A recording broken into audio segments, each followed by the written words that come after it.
c'était un petit peu la panique. On s'est dit qu'est-ce qui se passe, on comprend pas parce que ça arrive jamais. Il y a eu quelques bagarres dans le lycée, mais jamais au point que il y ait des gens qui se fassent poignarder. Ce mardi 17 décembre, une bagarre a éclaté vers 8 h du matin, rue Corvisart, à proximité du lycée Rodin. Un adolescent de 16 ans, non scolarisé dans ce lycée, est décédé après avoir reçu un coup de couteau mortel à la tête. Il y a eu des groupes de jeunes qui sont venus. Au début, c'était genre devant le lycée, là, vers là.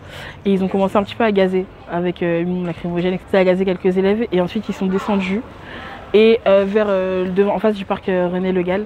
Et du coup, ça a commencé à partir en bagarre et il y a quelqu'un qui s'est fait poignarder.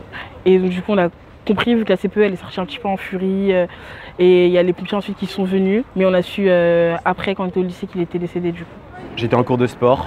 On nous a dit qu'il y a eu une agression. On a eu l'info et après on a été confinés dans le gymnase. Juste pendant l'exercice de sécurité, ouais, donc 15 minutes. 15 minutes. Mais du coup on savait pas trop ce qui se passait, puis on a vu des pompiers arriver dans les gymnases. On nous a parlé d'une agression, ouais. Mais on nous a après pas dès 8 h on entendait les sonneries de SAMU et tout. On est sorti à 10 h.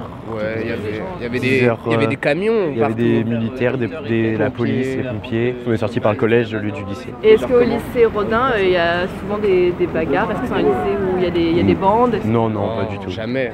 C'est vraiment l'ambiance, moi je trouve l'ambiance du lycée elle est cool et tout. Non, puis là en plus c'était à l'extérieur du lycée donc on connaît pas les gens donc en vrai ça n'a aucun rapport avec le lycée. Un large périmètre de sécurité a été mis en place toute la matinée autour du lycée. Selon le maire du 13e arrondissement, la victime viendrait du Val-de-Marne. Le jeune en question habitait un département voisin, était scolarisé dans un département voisin. Et pour l'instant, on ne comprend pas la localisation de ce drame. Et il n'y avait pas de signe avant-coureur dans les établissements du secteur qui aurait pu nous mettre en éveil. Moi, je voudrais d'abord exprimer évidemment mon soutien à la famille et aux proches de ce jeune, dans des circonstances qui devront évidemment être éclairées par la police et la justice. Il y a évidemment les médiateurs de la ville qui ont été dépêchés, les éducateurs spécialisés aussi, les policiers municipaux, la police nationale. L'idée c'est de pouvoir aller discuter avec les jeunes pour pouvoir apaiser les éventuelles tensions qui peuvent parfois malheureusement surgir après ce type d'événement. Une cellule psychologique a été mise en place pour faire en sorte qu'ils puissent du mieux possible appréhender cette situation qui est une situation difficile.